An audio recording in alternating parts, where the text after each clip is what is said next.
Alright, on this episode of Axis and Allies 1940 Global 2nd Edition, a tutorial series, we're going to talk about another unit, the AAA, or the Anti-Aircraft Artillery. Now, disclaimer, everything I'm about to say is entirely a house rule. These are not how they work out of the box. Out of the box, I think they suck, and even with the way that I like to play with them, they're still not that great. But moving on. These cost 5 IPCs to build. They have a movement value of 1. And they don't have any attack value. And they defend at a 1 under certain circumstances. So, like the name suggests, these are anti-aircraft guns. They only get to fire on planes. You don't get to shoot at anything else. So you don't get to take your 88 and fire it in the side of a tank. So, the way I have these work is, if you're attacked and the enemy has a plane, before combat starts, every AA gun you have gets to roll 3 dice.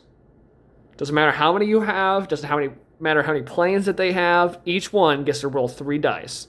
If you get a 1, you get a hit, they lose the plane before the battle even starts. Out of box, it's a little different. They get, I think it's 2 dice per AA gun, and you can only roll 1 die per plane per AA gun. I don't think they're very good. Even with my like buff, they're still not very good. They're situational. These do not help you with strategic bombing. So if someone comes to bomb your factory, these do not play any role whatsoever.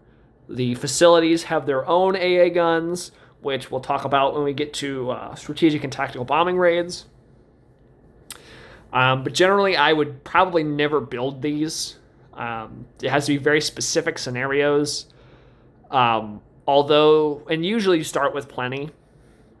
Although some powers do like them more than others. So let's talk about this now.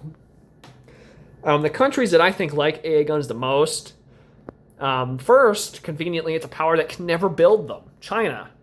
I think China would love to build AA guns. The reason for that is because they have Japan on their doorstep. And Japan has more planes than anyone else on the board by a fucking country mile. So that sucks to be China. China can't build anything besides infantry and sometimes artillery. But moving on. The UK, I wouldn't build any AA guns. You start with plenty. I mean, even against Japan, I don't know. You might want to build 1 or 2, either to help China or to defend Malaya. But that's got to be a very specific scenario. And as the UK and the Pacific, you're going to be worried about building other stuff. Japan, I wouldn't worry about it. There's not a lot of allied planes in the beginning of the game. Australia, you don't have the money. I wouldn't worry about it. The United States, it's going to take forever to move those. And you're typically on the offensive as the United States. You're not typically defending all too terribly often. The Soviet Union, no, wouldn't build it. You're kind of strapped for cash too. Germany's not on the defensive too much. If AA guns help their facilities, they'd be better, but they don't. France is irrelevant.